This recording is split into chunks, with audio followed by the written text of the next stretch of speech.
바울이 3차 전도 여행을 시작했을 때에 1차, 2차 전도 여행을 했던 소아시아 지역을 두루 돌아다니고 확인하고 제자들을 만나고 한 다음에 제일 먼저 온 곳이 에베소 지역이었습니다. 지난번에 다시 한번 기회가 되면 오겠다고 약속한 대로 에베소에 왔을 때에 거기서 어떤 제자들을 만났습니다. 그런데 그들에게는 성령이 계심을 알지도 못하고 예수님에 대해서도 전혀 낯설고 생소한 요한의 세례만 알 뿐이었습니다. 그들에게 자세하게 복음을 전했고 예수가 누구신지 그리고 믿겠느냐고 고백했을 때에 드디어 그들에게 세례를 주었습니다. 그리고 안수를 했는데 놀라운 일이 일어났지요. 성령이 그들에게 임하게 된 것이죠. 성령이 임한 증거로 두 가지가 나타나는데 하나는 방언이고 또 하나는 예언이었습니다. 자, 어떤 사람은 방언하고 어떤 사람은 예언하고 그런 게 아니라 모두가 동시에 방언과 예언을 함께 했다. 이것이 놀라운 특징입니다. 오늘 7절을 보니까 그 숫자가 몇 명인지에 대해서 이야기하고 있습니다. 12명이었더라 이렇게 이야기를 하고 있어요.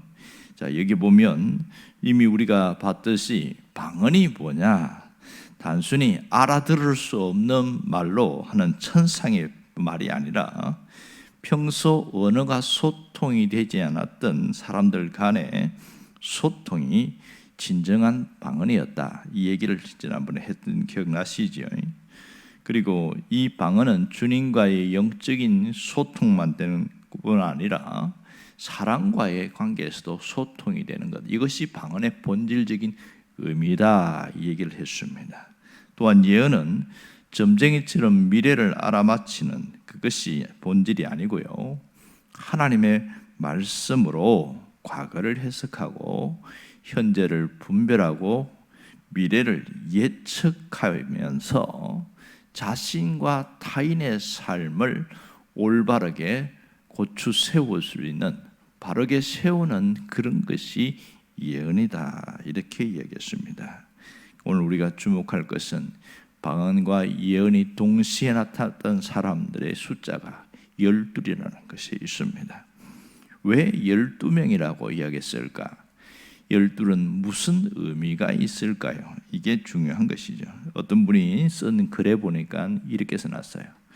숫자에는 하나님의 언약이 아로새겨 있습니다. 그러므로 우리는 이러한 숫자를 단순히 지식적으로 알지 말고 숫자 안에 담긴 마음을 알아야 합니다. 그러니까 숫자라면 보지 말고 그 마음 속에 담긴 하나님의 의도를 파악한다, 그런 얘기가 되었습니다.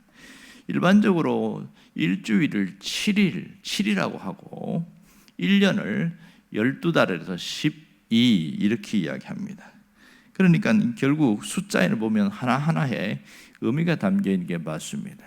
성경에 보면 12라는 숫자는 몇 군데 나타나는데 가장 먼저는 야곱의 12아들들이 10이라는 것이고, 그리고 이들을 통해서 12지파가 형성이 되었습니다.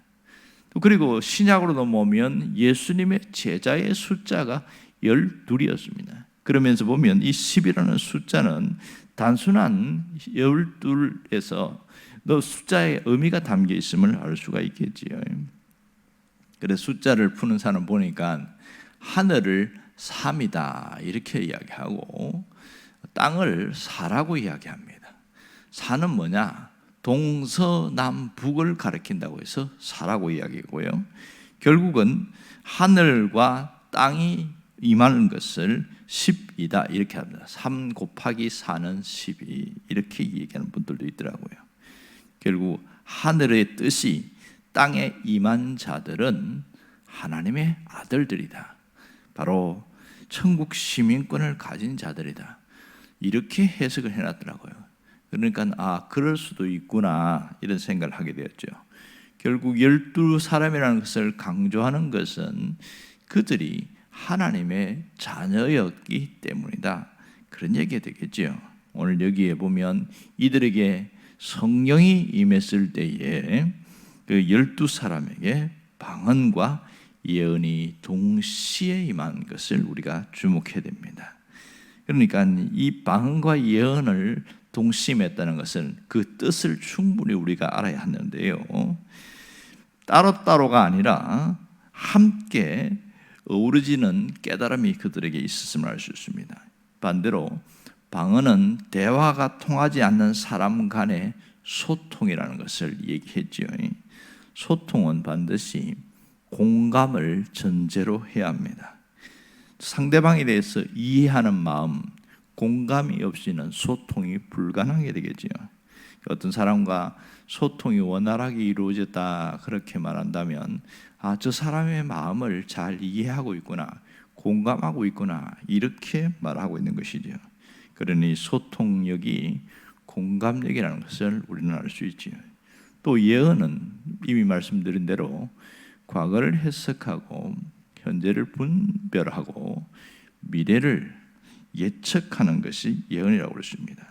결국 그 예언의 핵심은 하나님의 말씀에 있습니다. 하나님의 말씀은 내게 주시는 예언이죠. 그 말씀을 깨달을 때에 감동과 감화가 있습니다. 우리는 하나님 말씀 안에서의 감화력과 또 소통하는 공감력이 있을 때 진정한 신앙인으로 세워질 수 있는 것이죠. 이렇게 공감력과 감화력이 있는 사람은 어디를 가든지 대화가 되고 설득을 할 수 있는 사람이 된다, 이렇게 이야기합니다. 우리가 살아가는 현실을 보면 이게 안 되어지는 경우가 많습니다. 어떤 경우 보면 세상은 거의 일방통행인 경우가 많습니다. 지위가 있든지 아니면 무엇을 가졌든지 상관없이 보면 자기 이야기만 하는 거예요. 자기 이야기가 옳다고 주장하는 거예요. 그러니 이 소통이 안 되고 한쪽으로 쏠리니까 그 말을 또 듣고 싶지도 않은 거예요. 자기 이야기만 하니까 싫은 겁니다.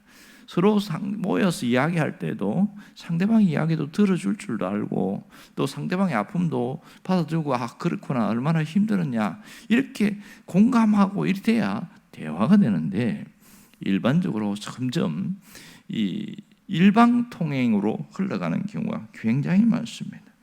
상대방과 소통하지 않는 대화는 편협과 편견으로 흐를 수밖에 없는 것이죠. 또 우리가 공감한다고 하긴 하지만, 그 사람을 이해한다고 하지만 진정한 감화력이 없으면 그냥 이 이야기로 끝나버리는 거예요. 시간만 버리는 그런 일들이 얼마나 많은지 모릅니다. 그러니까 기독교인으로서 이 방언의 특별히 방언과 예언의 중요성은 강조를 해도 지나치지 않습니다. 분명히 다시 말하지만 방언은 혼자 중얼중얼하는 그런 얘기로 끝나는 것이 아니고 소통이 핵심이라고 그랬습니다. 그리고 예언은 하나님의 말씀으로 감화력을 갖게 하는 것이 예언이다. 점쟁이처럼 점치는 게 아니라는 얘기를 했습니다. 오늘 우리가 성경의 이 예언은 결국은 뭐냐면 나를 바로 세울 뿐 아니라 상대방을 바로 세우는 그런 힘이 있습니다. 결국 성령 안에서 하는 방언과 예언은 공감력과 감화력을 갖고 있다, 이렇게 정리할 수가 있겠죠. 방언의 공감력과 예언의 감화력은 따로 놀지 않고 한데 어우러진다는 것이 대단한 특징입니다. 만일 예언의 감화력이 없으면 어떻겠까? 오늘 이 예언의 감화력이라는 것은 들을 때 그렇구나, 내가 몰랐는데 이제 내가 알겠다, 감동을 주는 것을 말합니다. 그리고 방언의 공감력이라는 것은 그래, 네 말이 맞아, 그래서 어떤 잘못된 방향으로 흘러가지 않게 해주는 것, 그리고 서로 마음을 이해해주고 받아주는 마음, 이 두 가지가 있는 것을 말합니다. 그러니 그리스도인으로서 이 방언과 예언은 굉장한 폭을 넓혀주는 힘이 되어집니다. 만일 예언의 감화력이 수반되지 않은 방언의 공감력은 야합과 구별될 수가 없다는 거죠. 비슷하게 간다는 거죠. 방언의 공감력이 결여된 예언의 감화력은 독선으로 전략한다. 일방적 자기 주장으로 빠질 수 있다는 겁니다. 어려운 표현이긴 합니다만은 이 두 가지는 결국 방언의 공감력과 예언의 감화력은 핵심은 뭐냐? 사람을 살리는 데 있습니다. 사람을 살리는 것이 핵심입니다. 12사람에게 한 사람도 예외가 없이 방언과 예언이 임했다는 것은 성령 안에서 방언의 공감력과 예언의 감화력이 그들에게 어우러졌다는 것이고, 그들은 사람을 살리는 주님의 통로로 쓰임을 받았음을 분명히 깨닫게 되었습니다. 이것이 오늘 이 짧은 구절 안에 써 있는 깊은 내용이라는 것을 알아야 됩니다. 이미 방언의 공감력과 예언의 감화력은 사도행전 2장에서 오순절 성령 강림 때 잘 나타났음을 우리가 알 수 있습니다.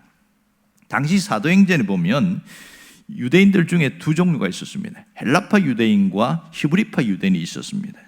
히브리파 유대인이라는 것은 그 나라를 쪼개짐에도 불구하고 그 나라 안에서 머물고 있으면서 끝까지 자기 신앙과 자기 신앙의 어떤 정통성을 버리지 않고 그 나라에 머물고 있던 유대인들을 말합니다. 헬라파 유대인들은 나라를 잃어버렸을 때에 전 세계에 흩어져 있으면서도 신앙을 잃어버리지 않고, 하지만 외국어인 헬라어를 쓰면서 그렇게 하면서 폭을 넓히며 살아왔던 사람입니다. 이 두 종류가 있는데 같은 유대인이지만 생각하는 것이나 먹는 것이나 사고방식이 완전 달라요. 그런데 오순절에 대해서 함께 모였어요. 그런데 이들에게는 서로 대화할 수 없는 커다란 장벽이 있습니다. 자, 히브리파 유대인들은 헬라파 유대인들에 대해서 무슨 생각하고 있냐면, 너희들은 나라를 팔아먹고 그렇게 했던 사람이라는 그런 반감을 가지고 있었습니다. 하지만 이 헬라파 유대인들은 히브리파 유대인들에 대해서 세상에 이 넓은 세상도 알지도 못하고 그저 여기가 최고라고 생각하는 우물 안에 개구리처럼 살아가는 저 답답한 사람들하고는 대화도 안 된다. 그것이 그들이 갖고 있는 생각이었어요. 단순히 하나님 앞에 경배하고 예배하는 것은 같지만 대화는 절대로 되지 않았습니다. 완전히 극과 극을 달리고 있었기 때문에 그들이 서로 모이면 등 돌리는 그런 모습이었습니다. 그런데요, 성령이 임했을 때에 나타나는 것이 뭐였어요? 방언이었습니다. 이 방언은 외국어였어요. 그러니 이 헬라파 유대인들이 예배하러 왔는데 히브리파 유대인들 대다수가 갑자기 방언이 임하니까 한 번도 외국어를 배우지 못했던 이 갈릴리 출신들이 방언이 임하니까 어떤 일이 벌어집니까? 각각 16개 지역에서 왔던 그 사람들의 언어로 알아듣게 대화가 되는 거예요. 깜짝 놀란 것이죠. 아니 어떻게 우리말을 알아듣냐. 각각 다른 말을 하고 있는데 단순히 헬라어만 한 것이 아니라 그 지역에 있는 그 언어로 이야기하니까 너무 놀란 것이죠. 뭐가 됐습니까? 소통이 이루어진 것이잖아요. 대화가 되기 시작했으니까. 이미 방언으로 이야기하는데 뭘 이야기했을까? 물론 예수님에 대해 복음을 이야기했겠지만 그들에게 느끼는 이 히브리파 유대인들이 그렇게 다가갔을 때 방언을 했을 때 헬라파 유대인들은 너무 놀란 거죠. 전혀 대화되지 않는 그들과의 소통이 이루어지고 공감력이 생기기 시작했던 겁니다. 여기서부터 시작인 것이죠. 자, 놀라운 것은 이렇게 성령의 임재 아래서 서로가 공감력이 형성되어지는데, 그때 이 방언을 받을 때가 언제냐? 아침 9시였거든요. 어떤 사람들은 비아냥거린다고 이해 못하니까 저 사람들 술 취했다. 그냥 술 먹은 게 아니고 뭔가 우리도 이해할 수는 없지만 새술에 취했다. 그러면서 빈정대고 하지만 베드로가 벌떡 일어나고 우리가 술 취한 게 아니에요. 이렇게 이야기하면서 구약의 요엘서 2장의 예언을 들어서 이야기합니다.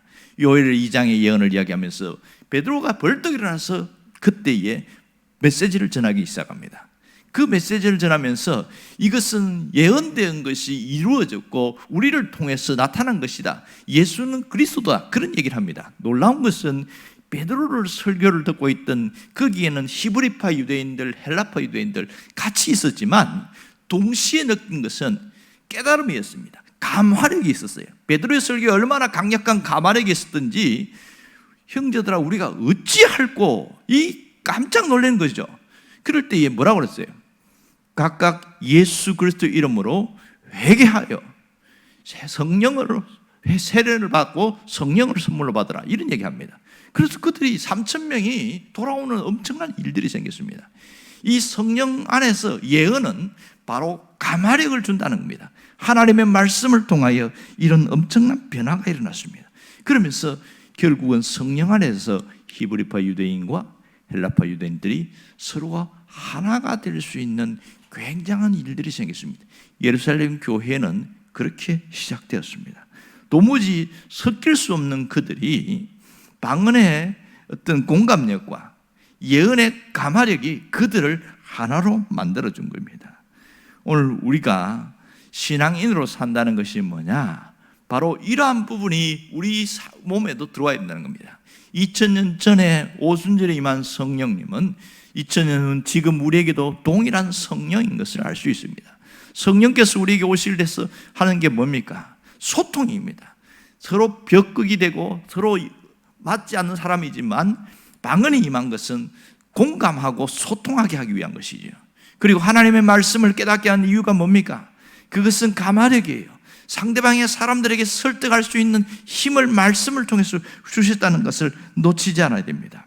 이 공감력과 가마력이 자기 자신을 위해 쓰는 것이 아니고 바로 주님을 위해서 내가 쓰임받으려고 할 때는 놀라운 일이 생깁니다. 어떤 분이 공부를 너무 못해가지고 어릴 때부터 배우지를 못했어요. 나이가 들었는데 한 78인가 됐는데 교회를 나와가지고 은혜를 엄청 받았어요. 그런데 성경을 못 읽어요. 까막눈이니까. 이분이 뭐라고 기도하냐면, 하나님, 내가 성경 설교는 들을 수 있는데 성경을 전혀 읽을 수가 없습니다. 눈을 열어주세요. 이렇게 기도를 했어요. 눈을 열어주세요. 성경을 읽고 싶다고. 그렇게 했는데 몇 달 동안 이 기도를 했는데요, 진짜 성령의 강력한 임재가 있었습니다. 눈이 확 열렸어요. 그래서 줄줄줄줄 읽는데요, 이분이 성경을 1년에 3독 4독을 하는데 나이 드신 분이 젊은 사람보다 훨씬 많이 읽는 거예요. 그러면서 뭐가 생긴 줄 아세요? 그 분의 생각이 확 달라졌어요. 그동안 내가 잘못 생각하고 살았다, 내가 말하는 주장이 옳다고 생각하고 살았고, 내가 말하는 것이 거의 진리는 아니지만 그것이 맞다고 하면서 상대방을 설득하려고 했던 그것이 틀렸다는 것을 알았습니다. 이 말씀이 들어오면서 그러면서 내가 엄청난 죄인이라는 걸 깨닫고 하나님 앞에 끊임없이 낮아지기 시작하고 겸손해졌어요. 그리고 상대방이 하는 말들을 귀를 기울이기 시작하고, 그래 맞아, 네 말도 맞아, 그래, 그리고 공감해주기 시작하는 거예요. 그랬더니 이 독선과 자기 아집으로 뭉쳐있던 이 사람이 어떻게 변한 줄 아세요? 달라졌어요. 그러니까 저분은 싫어, 가까이 가지도 않던 사람이 사람들이 모이기 시작하고 또 그 사람을 통해서 막 힘이 나고 살아나기 시작하는 거예요. 예언의 가마력과 방언의 공감력은 핵심이 뭐냐? 사람을 살리는 데 있습니다. 그래서 이분이 눈이 열리면서 말을 하는데 공감이 되잖아요. 그리고 내가 성경을 읽었는데 이러면서 이야기하는 거예요. 이분 까막눈인 거 다 알거든요. 공부 배운 적도 없는 것도 알아요. 어디 가서 한글도 배운 것도 아니고. 그러면서 이야기하는데 그 말에 감동이 되는 거예요. 그렇게 해가지고 전도도 되고, 이분 주변에 그래서 이 노년이 굉장히 아름답게 갔던 그런 얘기가 내가 들은 적이 있는데요, 깜짝 놀랐습니다. 지금도 하나님은 우리를 통해서 역사하십니다. 우리의 편견과 우리 잘못된 사고가 깨져야 됩니다. 주님은 나를 통해서 사람을 살리기를 원하신다는 것을 잊지 않기를 원합니다.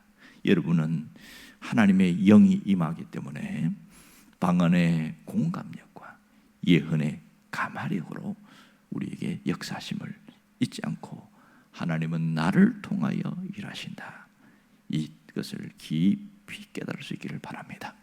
기도하겠습니다.